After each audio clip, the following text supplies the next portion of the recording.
Hi guys. So, I've been watching and hearing these things that our president's been saying, and I've been listening and hearing these things that our NFL football players have been saying and struggling to deal with, like this shit. And what it's, so I'm going to state this as clearly as I can.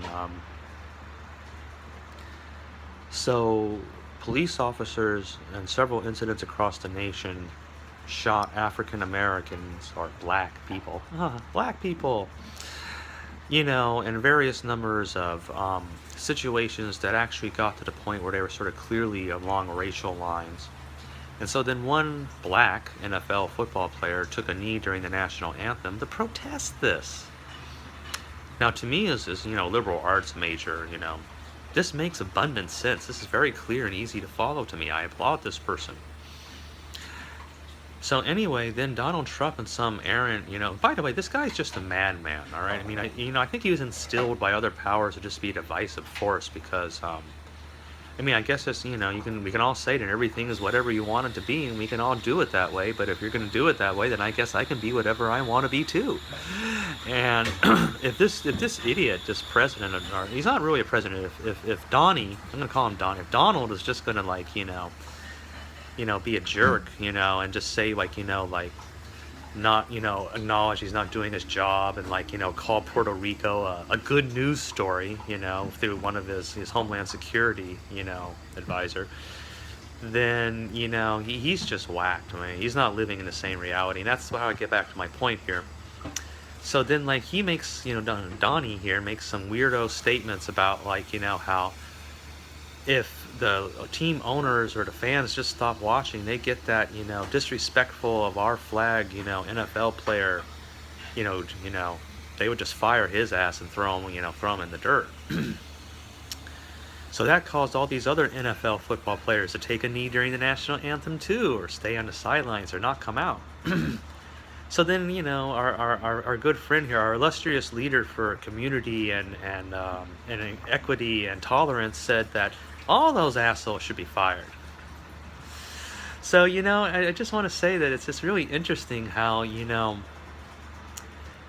once you get, see, that's what I mean about social affirmation. I don't know if you watched my little video about that, but it's like, once you get affirmed enough, you just think you're completely right. When everyone keeps saying, you're right, you just begin to think you're right. It's like if everyone told you were immortal, you'd begin to believe you were immortal. And if everyone told you were a god, you'd begin to believe you were a god. And clearly we have that in our president.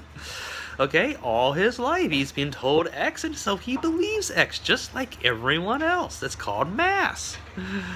Okay, so what I'm trying to say is okay, here he is. He believes he's a god.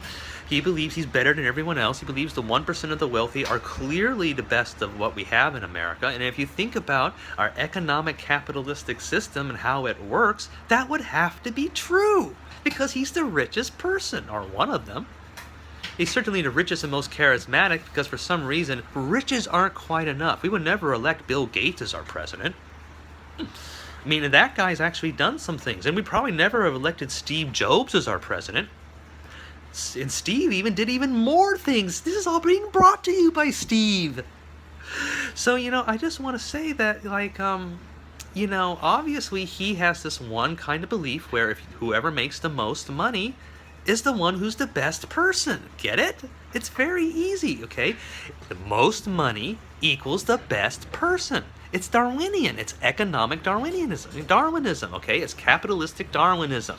Okay, if you're always going to applaud money, and money is your greatest virtue, and you're going to be able to get the most people to do your bidding simply because you have money, regardless of who or what you are, and regardless of who or what you're asking them to do, then obviously he's a god. It just makes sense. You made him president. I'm going to take responsibility. I voted for him because Hillary was a thief. A crook. But, Trump is a god now because he has all the money. He has, relatively good looks, or did before he got all bloated like he is now. And, he has the presidency, so clearly he's a god. That's the only way we can look at it. It must be that way because he has the most money and he's the president.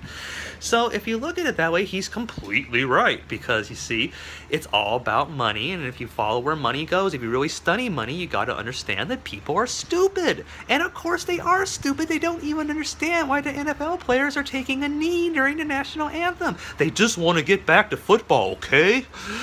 Okay, so that's what I'm saying, okay? Is that really what you got? Is that, okay, we're either innocent or we're accountable. We're either innocent or we're accountable. Which is it? Okay, if we're going to say people are innocent, then we can't hold them accountable. But if everyone's accountable, then there's no such thing as innocence. So if we're going to say that there's both accountability and innocence, then the system we have right now can't possibly equally serve everybody. So if you really want to have people who can live equal, independent lives of freedom and not have to worry about how much money they are and whether the amount of money they have affects what kind of a person they are, a line we have seriously confused in America,